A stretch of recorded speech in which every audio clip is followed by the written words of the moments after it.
الحمد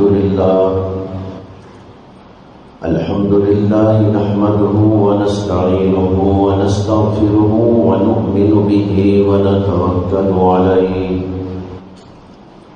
ونعوذ بالله من شرور أنفسنا ومن سيئات أعمالنا من يهده الله فلا مضل له ومن يضلله فلا هادي له ونشهد أن لا إله إلا الله وحده لا شريك له ونشهد أن سيدنا ومولانا محمدا عبده ورسوله صلى الله عليه وعلى آله وأصحابه وأزواجه وذرياته وسلم تسليما كثيرا كثيرا. أما بعد فأعوذ بالله من الشيطان الرجيم. بسم الله الرحمن الرحيم. شهر رمضان الذي أنزل فيه القرآن هدى للناس وبينات من الهدى والفرقان. بزرگان محترم، رمضان کا مہینہ چل رہا ہے اور اسی مناسبت سے گزشتہ جمعہ آپ کے سامنے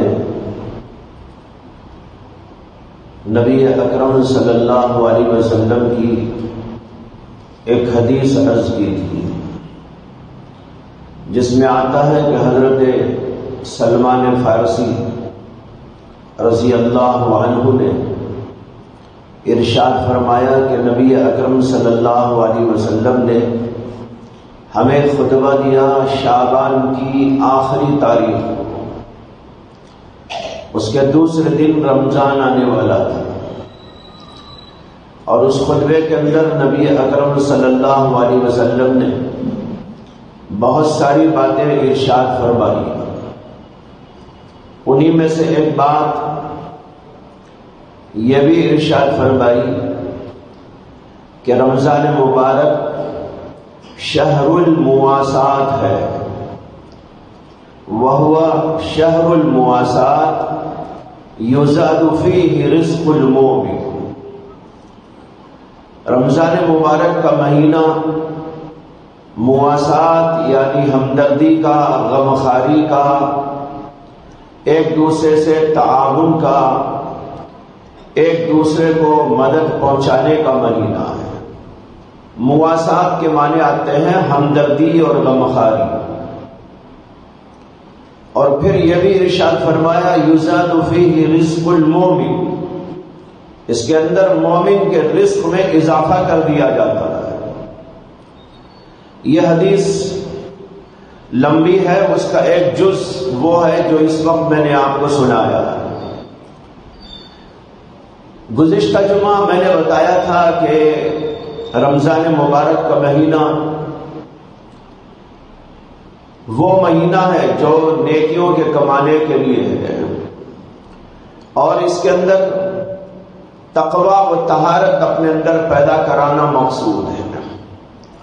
یہ دوسری بات ہے جو اس حدیث کے اندر بیان کی گئی کہ یہ مہینہ غمخواری کا اور ہمدردی کا مہینہ ہے. ہمدردی اور غمخواری کا مطلب یہ ہے کہ ایک دوسرے کا تعاون کرے، اپنے آس پاس رہنے والے غریبوں کی امداد اور مدد کرے، کسی کو کھانا کھلا دے، کسی کو کپڑا پہنا دے، کسی کی دارو دوا کا انتظام کر دے، روزہ افطار کا انتظام کر دے. یہ ساری چیزیں اس کے اندر داخل ہیں کہ غمخواری کی جائے اور ہمدردی کی جائے. معاشرے کے اندر بہت سارے لوگ ضرورت مند، حاجت مند اور بیوہ، یتیم قسم کے ہوا کرتے ہیں. ان کی طرف نظر کرنا اور ان کے حالات کا جائزہ لینا، ایسے لوگوں کی امداد اور مدد اور نصرت کرنا، یہ بہت ہی اہم ترین فریضہ ہے۔ رمضان مبارک کے مہینے کے اندر ایک کام ہمیں یہ بھی کرنا ہے کہ آس پاس کے لوگوں کا جائزہ لیں، غریبوں کو دیکھیں، بیواؤں کو دیکھیں، اور مختلف قسم کے ضرورت مند اور حاجت مند لوگوں کو دیکھیں اور ان کی امداد اور مدد اور نصرت کی سبیلیں پیدا کریں۔ اس کو فرمایا نبی اکرم صلی اللہ علیہ وسلم نے کہ یہ ہمدردی و غمخواری کا مہینہ ہے۔ نبی اکرم صلی اللہ علیہ وسلم کے بارے میں حدیث کے اندر آتا ہے کہ جب رمضان مبارک کا مہینہ آتا تھا تو نبی اکرم صلی اللہ علیہ وسلم اس قدر زیادہ صدقہ و خیرات کرتے تھے جیسے کہ تیز تیز ہوائیں چل رہی ہو، جیسے ہوا چلتی ہے، زوردار ہوا چلتی ہے، سارے لوگوں تک پہنچتی ہے، سب کو سکون پہنچاتی ہے۔ اللہ کے نبی صلی اللہ علیہ وسلم کا ہاتھ رمضان مبارک میں اس قدر کھل جایا کرتا تھا جیسے کہ تیز تیز ہوائیں چل رہی ہو۔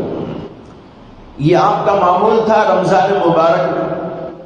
ویسے بھی عام حالات کے اندر اللہ کے نبی علیہ السلام صدقات و خیرات کا اور ہمدردی و غمخواری کا بڑا اہتمام کرتے تھے، لیکن رمضان آ جاتا تو ایک خاص عجیب دھن سی آپ کو لگ جاتی تھی اور زیادہ سے زیادہ خیرات اور صدقات کے لیے آپ آگے بڑھتے رہتے تھے۔ اسی طرح صحابہ کا حال بھی تھا کہ اپنے آپ کو کبھی بھوکا رکھ لیتے اور فقر میں فاقے میں مبتلا رہنے کے باوجود لوگوں کی امداد اور نصرت کیا کرتے۔ حضرت عائشہ صدیقہ رضی اللہ عنہا کے بارے میں آتا ہے کہ رمضان مبارک کے مہینے میں کوئی فقیر ان کے ہاں آیا اور ان کے گھر میں اس وقت صرف گوشت کا ایک ٹکڑا تھا۔ مانگنے والے نے مانگا تو حضرت عائشہ صدیقہ رضی اللہ عنہا نے اپنی خادمہ سے فرمایا کہ گوشت کا ٹکڑا لے جا کر غریب کو دے دو۔ اور ایک روایت میں یہ آتا ہے کہ ان کے پاس 2 روٹیاں تھیں، انہوں نے کہا یہ 2 روٹیاں اٹھا کر فقیر کو دے دو، لیکن اس بیچاری خادمہ کو یہ خیال آیا کہ اب تو روزہ ہے، شام میں افطار کی نوبت آئے گی، گھر کے اندر 2 ہی روٹیاں یا جو کچھ موجود ہے یہی سب کچھ یہاں کا خزانہ ہے، اگر یہ سب کچھ فقیر کو دے دیا جائے تو حضرت عائشہ کیا افطار فرمائیں؟ تو انہوں نے اس میں سے تھوڑا سا بچا لیا، بچا کر باقی دے دیا۔ خیر حضرت عائشہ صدیقہ رضی اللہ تعالی عنہا کو خیال نہیں ہوا کہ اس عورت نے بچا لیا ہے، یہاں تک کہ شام ہوئی تو دیکھا کہ کچھ حضرت عائشہ کے پاس ہدیہ آ گیا ہے لیکن کچھ کم معلوم ہو رہا ہے۔ خادمہ سے پوچھا کہ تم نے فقیر کو کیا دیا تھا؟ کہا حضرت 2 روٹیاں تھی، ایک دے دیا، ایک بچا لیا۔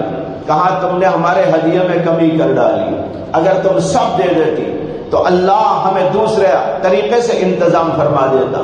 تو بتانا یہ ہے کہ ان حضرات کا معمول یہ تھا کہ اپنے ہاں فقر ہو، فاقہ ہو، تنگی ہو، پریشانی ہو، اس وقت بھی لوگوں کی امداد اور نصرت اور مدد کیا کرتے تھے، غمخواری میں، ہمدردی میں آگے بڑھا کرتے تھے۔ متعدد سلف صالحین کا معمول تھا رمضان مبارک میں خاص طور پر غریبوں کی امداد اور روزے داروں کو افطار کرانا یا سحری کھلانا۔ آپ نے نام سنا ہوگا امام زہری کا، تابعین میں سے ہیں، بہت بڑے محدث اور فقیہ گزرے ہیں۔ ان کے معمولات کے اندر لکھا ہے کہ رمضان مبارک کا مہینہ آتا تو ان کے صرف 2 کام ہوا کرتے تھے۔ ایک کام تھا قرآن پاک کو کثرت کے ساتھ پڑھنا اور دوسرا کام ہوتا تھا غریبوں اور یتیموں، مسکینوں، بیواؤں، ان کی مدد کے لیے اپنا ہاتھ کھلا رکھنا، جتنا ہو سکتا ہے غریبوں کی امداد کرتے چلے جائیں۔ حضرت امام ابو حنیفہ رحمۃ اللہ علیہ کے استاد جن کا نام حضرت سلیمان بن حماد ہے، امام ابو حنیفہ رحمۃ اللہ علیہ کے استاد تھے، اور امام ابو حنیفہ کے سب سے بڑے استاد یہی ہیں جن سے امام ابو حنیفہ نے بہت فیض پایا، اور امام اعظم ابو حنیفہ کی فقہ کا دار و مدار حضرت سلیمان بن حماد کی فقہ پر ہے۔ تو بہرحال بہت بڑے آدمی تھے، فقیہ تھے۔ کہتے ہیں ان کے بارے میں کہ رمضان مبارک کا مہینہ آتا تھا تو ان کا معمول تھا کہ ان کے دسترخوان پر روزانہ 500 افراد کھانا کھایا کرتے تھے۔ اندازہ کیجئے 500 آدمیوں کو روزانہ کھانا کھلانا کوئی معمولی بات ہے، لیکن ان کا معمول تھا۔ اسی طرح بہت سارے سلف صالحین سے ثابت ہے کہ یہ حضرات رمضان مبارک کے اندر ہمدردی و غمخواری کے لیے آگے بڑھا کرتے تھے۔ اس حدیث میں اللہ کے نبی نے ایک بات یہ بھی فرمائی، یزاد فیہ رزق المومن، اس کے اندر مومن کے رزق میں اضافہ کر دیا جاتا ہے۔ پہلی بات تو یہ فرمائی وہ شہر المواسات، اور دوسری بات یہ فرمائی یزاد فیہ رزق المومن۔ دونوں کے تعلق پر غور کیجیے۔ پہلے تو فرمایا کہ ہمدردی کا، غمخواری کا، لوگوں سے تعاون کا، لوگوں کو مدد پہنچانے کا مہینہ ہے، اور پھر یہ فرمایا کہ اس کے اندر مومن کے رزق میں اضافہ کر دیا جاتا ہے۔ اس میں اللہ کے نبی نے بتایا کہ اگر رمضان مبارک میں تم غریبوں کی امداد کرو گے تو یہ نہ سمجھو کہ تمہارا کھانا گھٹ جائے گا، بلکہ تمہارے کھانے میں اضافہ ہو۔ یہ مہینہ ہے جس کے اندر اللہ مومن کے رزق میں اضافہ کر دیتے ہیں، اور یہ اتنی کھلی ہوئی بات ہے، ہر آدمی اس کو محسوس کرتا ہے۔ سال بھر اتنا کھانا نہیں کھاتا آدمی، سال بھر وہ نعمتیں نہیں کھاتا، سال بھر ایسی ڈشیں اس کے سامنے نہیں آتی، لیکن رمضان مبارک کا مہینہ آیا تو اللہ اتنا کھول دیتے ہیں، اتنا کھول دیتے ہیں، جو سال بھر نہ کھایا تھا وہ رمضان میں کھانے لگتا ہے۔ اضافہ ہو جاتا ہے، مقدار میں اضافہ، اور مقدار کے ساتھ کھانے کے انواع و اقسام میں اضافہ۔ یہ کھلا ہوا ہے، مشاہدہ ہے، ہر آدمی اس کو محسوس کرتا ہے۔ اللہ کے نبی صلی اللہ علیہ وسلم نے اسی کو فرمایا یزاد فیہ رزق المومن، اس کے اندر مومن کے رزق میں اضافہ کر دیا جاتا ہے۔ جب مومن کے رزق میں اضافہ کر دیا جاتا ہے تو مومن کو بھی چاہیے وہ غریبوں کی امداد اور مدد اور نصرت کے لیے بھی اپنا ہاتھ زیادہ سے زیادہ کھلا رکھے۔ ایک طرف سے لینا ہو تو ایک طرف سے دینا بھی ہو، اور جوں دیا جائے اللہ اس میں مزید اضافہ کرتے جاتے ہیں۔ ایک حدیث میں آتا ہے کہ نبی اکرم صلی اللہ علیہ وسلم نے حضرت عائشہ صدیقہ رضی اللہ تعالی عنہا کو خطاب کرتے ہوئے فرمایا، عائشہ تو گن گن کے نہ دیا کر، اگر تو گن گن کر دے گی یعنی حساب کتاب کر کے دیتی رہے گی، ہاتھ کھلا نہ رکھے گی، اللہ بھی تجھے گن گن کے دیا کرے گا، اور اگر خوب دل کھول کر دے دیا کرے گی اللہ بھی خوب تجھ کو نواز دے گا۔ تو اس طرح آدمی کا دل بھی کھلا ہو، ہاتھ کھلا ہو، اور ان سب لوگوں کو دینے کی کوشش ہوتی رہے۔ اور عام طور پر رمضان مبارک کے اندر زکوٰۃ دینے کا بھی ایک سلسلہ رہتا ہے، اگرچہ مسئلہ یہ ہے کہ زکوٰۃ کا کوئی تعلق رمضان سے نہیں ہے، زکوٰۃ کا تعلق ہے آدمی کے مال سے جب 1 سال پورا ہو جائے۔ ایک آدمی کو مال ملا، مثال کے طور پر اس کو مال ملا محرم کے مہینے میں، اور وہ صاحب نصاب بن گیا، یعنی اس کے پاس اتنا مال آ گیا جو 80 پر 7 گرام کے برابر ہے سونا، 80 پر 7 گرام سونا ہو یا 632 گرام چاندی ہو، 80 پر 7 گرام سونا ہو یا 632 گرام چاندی ہو یا اس کے برابر مال و پیسہ ہو، تو اس آدمی کے اوپر زکوٰۃ فرض ہو جاتی ہے۔ لیکن کب فرض ہوتی ہے؟ جب 1 سال گزرے گا، مال ملا ایک آدمی کو محرم کے مہینے میں، فرض کرو محرم کی 10ویں تاریخ کو وہ مالدار ہوا، اب اسے پھر سال ایک گزرنے کے بعد زکوٰۃ ادا کرنی ہے، لہذا اگلے سال جب محرم کے مہینے کی 10ویں تاریخ آئے گی تو وہ زکوٰۃ اپنی نکالے گا۔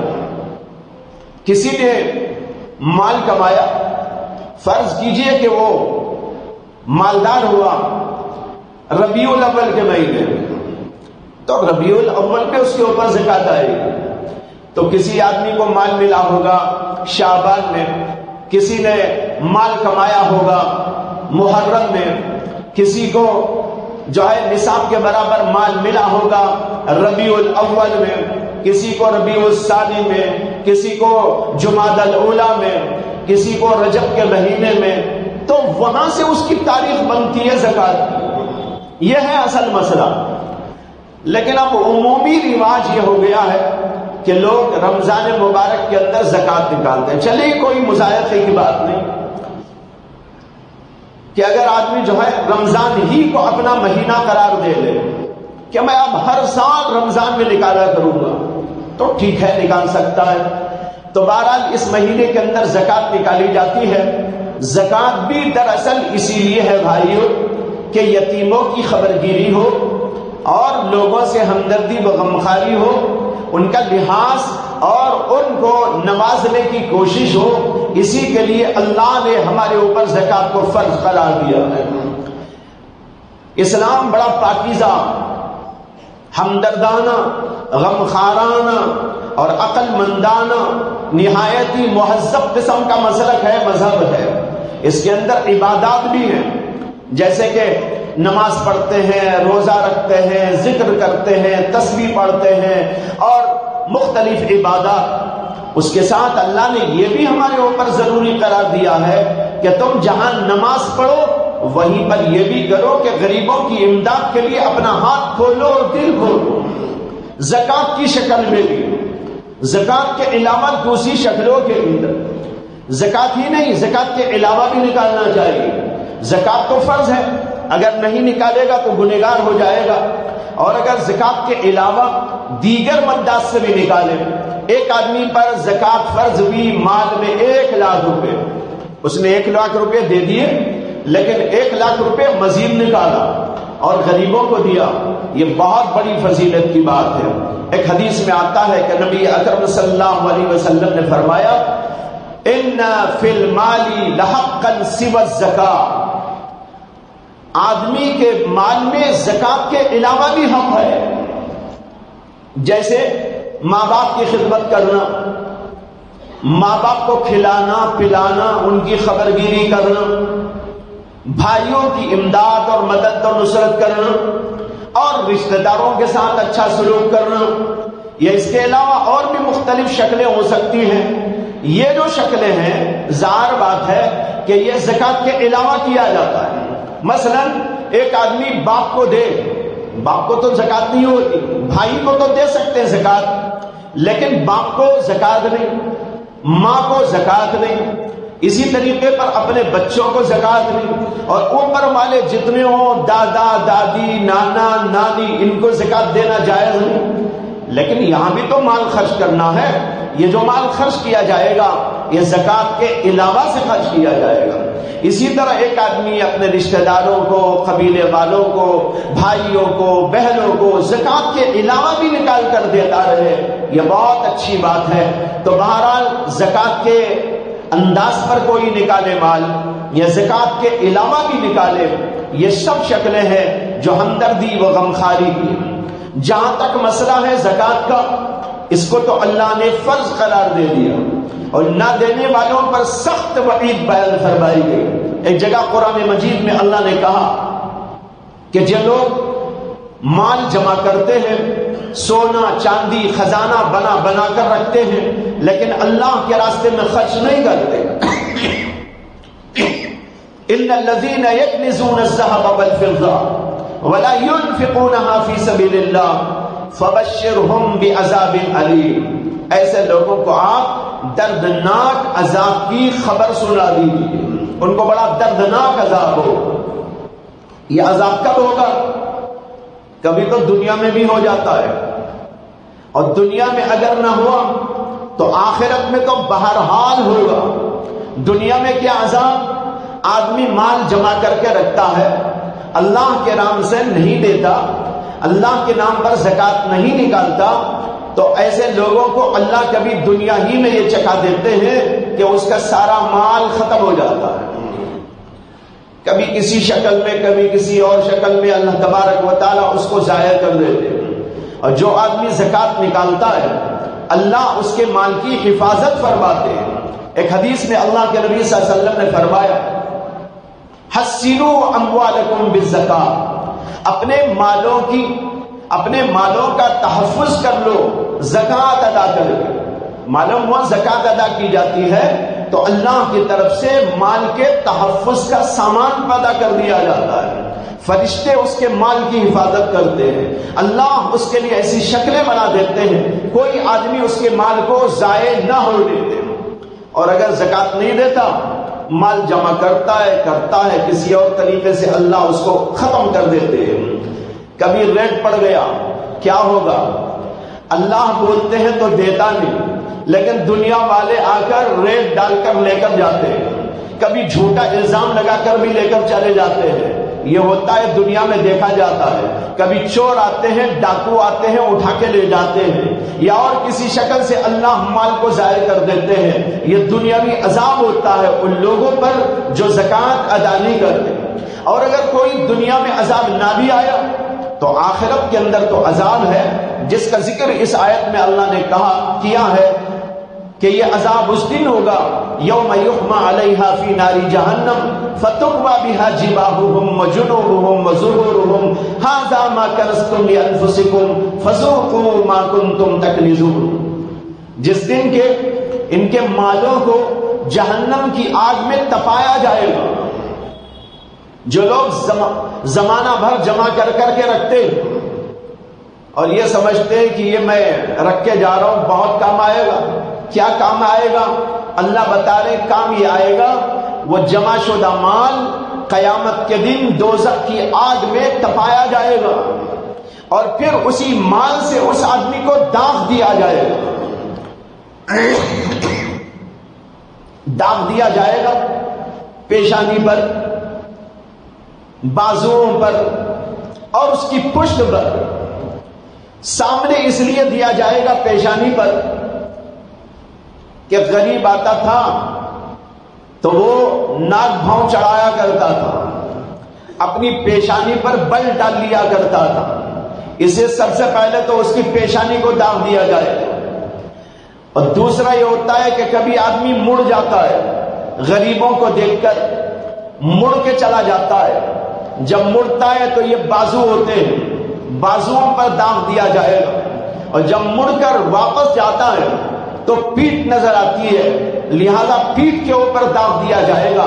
اللہ نے اس کو کہا یوم یحمى علیہا فی نار جہنم فتقوی بہا جباہہم وجنوبہم وظہورہم۔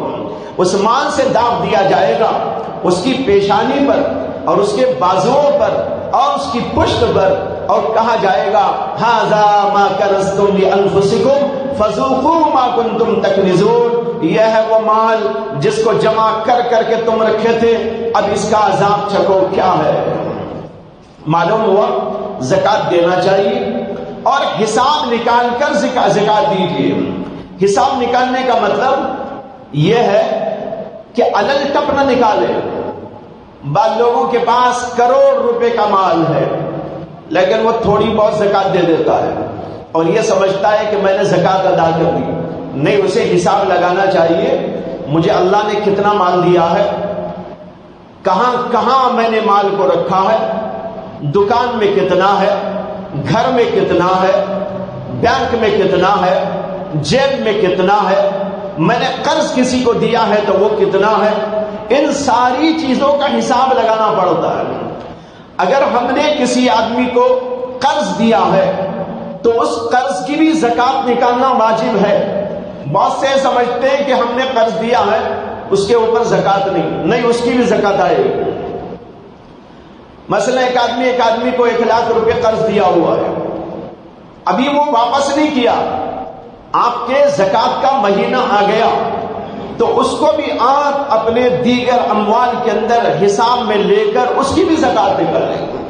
بینک میں رکھا ہو اس کی بھی زکات نکالی جائے گی۔ لاکر میں کوئی مال سونا چاندی ہیرے جواہرات رکھے ہو، لاکر کے مال پر بھی زکات آتی ہے۔ ایک 2-4 سال پہلے ہمارے سامنے کسی نے مسئلہ لایا تھا کہ لاکر میں جو مال رکھا ہوتا ہے سونا چاندی، اس کے اوپر زکات نہیں۔ ہم نے کہا کہ بھئی اب معلوم نہیں کہاں سے نکالا، مال جب موجود ہے تو بینک میں رکھو یا اپنے ہاتھ میں رکھو، ٹریجری میں رکھو یا دکان میں رکھو یا مکان میں رکھو یا کہیں بھی رکھو، جب اللہ نے تم کو مال دیا ہے تو اس کے اوپر زکات آئے۔ جہاں جہاں بھی ہمارا مال موجود ہو، بینک میں رکھا ہو وہ ہمارا مال، کسی کو ہم نے دے رکھا ہو امانت کہ بھائی میں بعد میں لے لوں گا، یہ ذرا رکھ لیجئے گا، یہ 5 لاکھ روپے ہیں آپ کے پاس میں رہے، اس کے اوپر بھی زکات۔ آپ نے کسی کو قرض دیا ہے، وہ آدمی اپنے لیے ضرورتاً لیا لیکن مال تو آپ کا ہے، جو آج نہیں تو کل آپ کے پاس آ کے رہے گا، لہذا وہ بھی آپ کا مال ہے، اس کے اوپر بھی زکات دینا فرض ہے۔ اسی طریقے پر کہیں بھی کسی بھی شکل میں ہمارا مال موجود ہو جو ہمیں ملنے والا ہے تو اس کے اوپر زکات فرض ہوتی ہے۔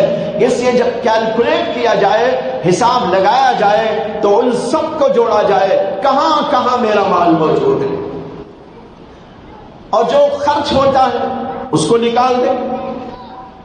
جو خرچ ہو گیا سال بھر کے اندر آپ نے خرچ کر لیا اپنے لیے، بیوی بچوں کے لیے، کسی اور کے لیے، وہ سب آپ کو معاف کر دیا گیا، وہ سب نکال کر ان کے بعد جو بچے گا اس کی زکات آپ کو نکالنا ہے۔ لیکن اس کا مطلب یہ بھی نہیں کہ ہر مال پہ زکات ہے۔ اس کا مسئلہ یہ ہے جو مال بڑھنے والا ہے اللہ نے صرف اس کے اوپر زکات رکھی ہے، اس کو کہتے ہیں عربی میں مال نامی۔ نامی کے معنی بڑھنے والا۔ بڑھنے والا مال کیا ہوتا ہے؟ بڑھنے والا مال ایک تو ہوتا ہے روپیہ، پیسہ، چاندی، سونا، ایک۔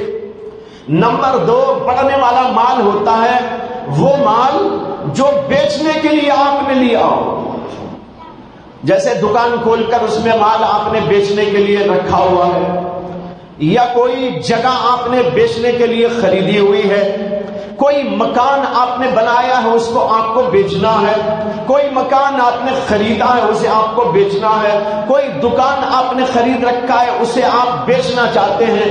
بیچنے کے ارادے سے جو مال بھی لیا جاتا ہے وہ سب کا سب زکات اس کے اوپر آتی ہے، چاہے وہ جو ہے دکان کے اندر ہو، زمین کی شکل میں ہو، یا دکان کی شکل میں ہو، یا گھر کی شکل میں ہو، فلیٹ کی شکل میں ہو، کسی بھی شکل کے اندر موجود ہو، اگر وہ بیچنے کے ارادے سے آپ نے لے رکھا ہے، سال بسال اس کی زکات دینا۔ فرض کیجئے کہ 1 سال ہو گیا لے کر، ابھی بکا نہیں، بکنے میں دیر ہو گئی، زکات کا مہینہ آ گیا، تو اب موجودہ اس کا کیا ریٹ ہو سکتا ہے، کیا قیمت اب اس کی ہو سکتی ہے، اتنی قیمت لگا کر اس کی زکات نکالی جائے گی۔ اگرچہ بکا بھی نہ ہو لیکن ہے آپ کے پاس اور بیچنے کے ارادے سے آپ نے خریدا ہے، اس کو کہتے ہیں مال نامی۔ تو مال نامی میں سونا چاندی اور روپیہ و پیسہ، اور بیچنے کے لیے جو مال بھی لیا جاتا ہے وہ سب کا سب مال نامی ہے، اس کے اوپر زکات ہے۔ اور جو مال نامی نہیں ہے، مال نامی نہیں کا مطلب روپیہ نہیں ہے، پیسہ نہیں ہے، سونا نہیں ہے، چاندی نہیں ہے، اور بیچنے کے لیے خریدا ہوا مال نہیں۔ مثلا آپ کار چلاتے ہیں، کار رکھا ہوا ہے آپ نے، بیچنے کے لیے نہیں، چلانے کے لیے۔ گھر آپ نے رکھا ہے رہنے کے لیے، گھر کے اندر ساز و سامان ہے، بہت کچھ ساز و سامان، وہ اپنی ضرورت کے لیے، استعمال کے لیے۔ اسی طریقے پر ایک آدمی جو ہے ایک فیکٹری چلاتا ہے، لیکن وہ فیکٹری جس زمین پہ چلاتا ہے وہ ذاتی زمین ہے، اس کے اوپر فیکٹری موجود ہے، تو فیکٹری کی اس زمین پر زکات نہیں۔ گھر پر زکات نہیں. آپ کا دکان ہے, چلانے کے لیے دکان آپ نے جاری کر رکھا ہے, مال جو بیچنے کا ہے اس پر تو زکات ہے, لیکن دکان کے اوپر زکات نہیں, کار کے اوپر زکات نہیں. اگر آپ کے پاس میں بس ہے اس کے اوپر زکات نہیں. اگر بس اور جو ہے لاری یا اسی طریقے پر کار کرائے پر چلانے کے لیے رکھی ہوئی ہے اس پر بھی زکات نہیں. اور اگر آپ نے گھر بنا کر کرائے پر کسی کو دے رکھا ہے اس مکان کے اوپر بھی زکات نہیں. دیکھ رہے ہیں اللہ کی رحمت, لوگوں کو مسئلہ معلوم نہیں ہوتا اس لیے پریشان ہو جاتے ہیں. میں نے ابھی کہا کہ بھائی جہاں بھی مال ہو, تو اس لیے میں نے وضاحت کر دی مال سے مراد مال نامی ہے, اور اس کے علاوہ ذاتی استعمال کا یا اسی طریقے پر جو ہے رکھا ہوا کوئی بھی شکل کا مال ہو جو بیچنے کے ارادے سے آپ نے نہیں رکھا ہے تو اس کے اوپر تو زکات نہیں آتی. لیکن پیسہ ہو, روپیہ ہو, سونا ہو, چاندی ہو, اس کے اوپر زکات آتی ہے. اس کے اندر بیچنے کی نیت کا کوئی سوال نہیں, اس میں بیچنے کی نیت کا کوئی سوال نہیں. بیچنے کی نیت ہو نہ ہو, بہرحال روپیہ آپ کے پاس رکھا ہوا ہے تو اس کے اوپر زکات دینا پڑے گا, سال بسال زکات دینا ہوگا. سونا ہو, چاندی, اس میں بیچنے کا ارادہ ہو یا بیچنے کا ارادہ نہ ہو, گھر میں رکھا ہوا ہو, وہ عورتیں پہنتی ہو یا نہ پہنتی ہو, زیور کی شکل میں ہو یا بسکٹ کی شکل میں ہو یا اور کسی شکل کے اندر ہو, جو بھی موجود ہو سونا و چاندی, اس کے اوپر بھی زکات آتی ہے. اس کے اندر بیچنے کی نیت ہونے اور نہ ہونے کا سوال نہیں. آج کل ایک مسئلہ بہت لوگ پوچھ رہے ہیں کہ عورتوں کے زیورات پر زکات ہے یا نہیں ہے, عورتوں کے زیور پر زکات ہے کہ نہیں.